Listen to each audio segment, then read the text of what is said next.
Shalom, shalom, jambo wa ndugu. Mimi naitwa kwa jina la Pendek Tungane.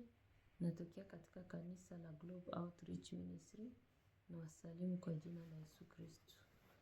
Leo nilikuwa na mashauri tu kidogo, nilikuwa nataka kuchangia na watu watakao kunisikiliza wala kunitazama. Na mashauri hayo ni kusikiliza sauti ya Mungu. Kusikiliza sauti ya Mungu. Ni je, sisi watoto wa Mungu tunapaswa kusikiliza sauti ya Mungu? Bila kukawia tutaenda kusoma Roman chapter 10 verse 17. Tutasoma kwa jina la Yesu Kristo. Basi imani chanzo chake ni kusikia, na kusikia huja kwa neno la Kristo. Imani chanzo chake ni kusikia, na kusikia huja kwa neno la Kristo. Ndio kwa maana sisi watoto wa Mungu tunapaswa kuwa na muomba Mungu atusaidie tukue nasikiliza sauti yake. Kusikiliza sauti ya Mungu ni ya maana sana kwetu sisi wa Kristo. Kwa maana sauti ya Mungu inakujaka juu ya kutusaidia.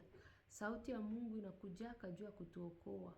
Petetri kutaweza kuwa kitu kibaya pale kinataka kukuataki, lakini wakati unaposikiliza sauti ya Mungu na unapiga magoti yako na muomba Mungu, na Mungu atashuka upesi na kukusaidia. Siku ya leo nakuombea ndugu yangu, uwe naanza kusikiliza sauti ya Mungu. Kwa maana sauti ya Mungu haikujake tu bure. Kama wewe usikiake sauti ya Mungu, siku ya leo nakuombea, omba Roho Mtakatifu aanze kukusaidia. Akufundishe jinsi ya kusikiliza sauti yake. Akusaidie. Kwa maana sauti ya Mungu ni ya lazima sana kwetu sisi watoto wa Mungu. Sauti ya Mungu ni ya lazima sana kuwa naisikiliza, na itakusaidia, utakuwa natembea katika njia za kumpendeza Mungu. Mungu atusaidie sana. Mungu atusaidie sana. Bila kukawia tena tutaenda kusoma John chapter 10 verse 27. Tutasoma kwa jina la Yesu Kristo. Kondoo wangu waisikia sauti yangu, nami nawajua, nao wanifuata.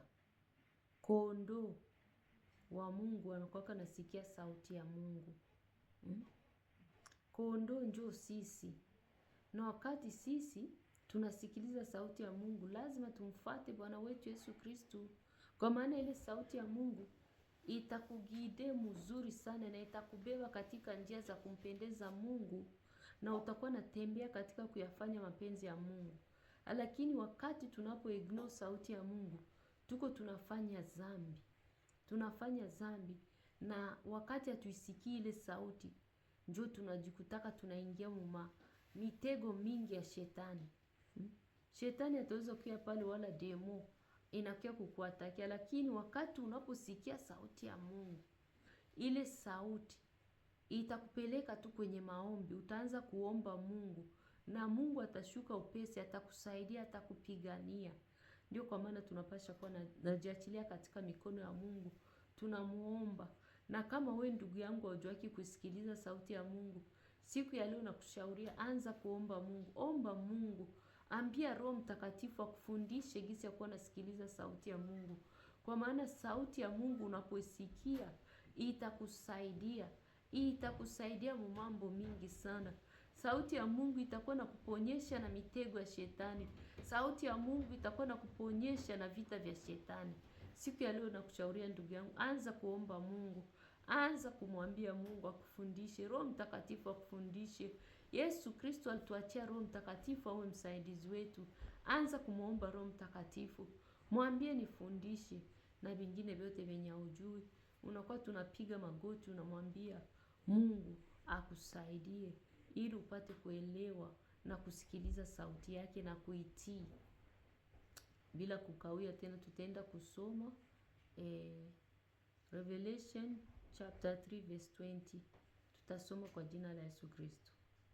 Tazama, nasimama mlangoni, nabisha. Mtu akisikia sauti yangu na kufungua mlango, nitaingia kwake, nami nitakula pamoja naye, na yeye pamoja nami. Tunasikia tena jinsi Yesu Kristo anatuambia, tazama anasimama mlangoni mwako. Sasa Yesu Kristo wakati anaposimama mlangoni mwako, fungua mlango, fungua Yesu Kristo aingie. Yesu Kristo anataka kutawala maisha yako. Mfungulie mlango, mfungulie aingie. Usifanye moyo wako kuwa mgumu. Fungulia Yesu Kristo aingie. Aanze kukutumia, aanze kutumikisha maisha yako. Na utaona maisha yako itaenda na badilika. Maisha yako itashanje, utaanza kusikia sauti ya Mungu. Na ile sauti ya Mungu itaenda na kubadilisha, na itaenda na kufungulia milango na kukuponya na mitego mingi ya shetani. Fungua mlango ndugu yangu, kama we au yajua kufungulia Yesu Kristo mlango. Siku ya leo nakwambia Yesu anakupenda. Fungua mlango wa maisha yako aingie. Mfungulie Yesu Kristo. Yu pale mlangoni, anagonga mlangoni. Mfungulie aingie katika maisha yako. Yesu Kristo anakupenda. Anataka atembee pamoja nao. Anataka akutumie ndugu yangu. Fungua mlango. Fungua mlango. Jiweke mikononi mwa Yesu Kristo. Mwambie Baba, nimefungua mlango. Ingia ndani yangu. Anza kunitumia. Acha sauti yako Yesu Kristo njoo isikilike ndani yangu, na Mungu atakusaidia. Jinsi uko tu namuomba Mungu, na Mungu atasikia maombi yako, atakusaidia na ataanza kukutumia, na utaona maisha yako yote itabadilika. Na washukuru wote walio kunitazama wala kunisikiliza. Mungu awabariki.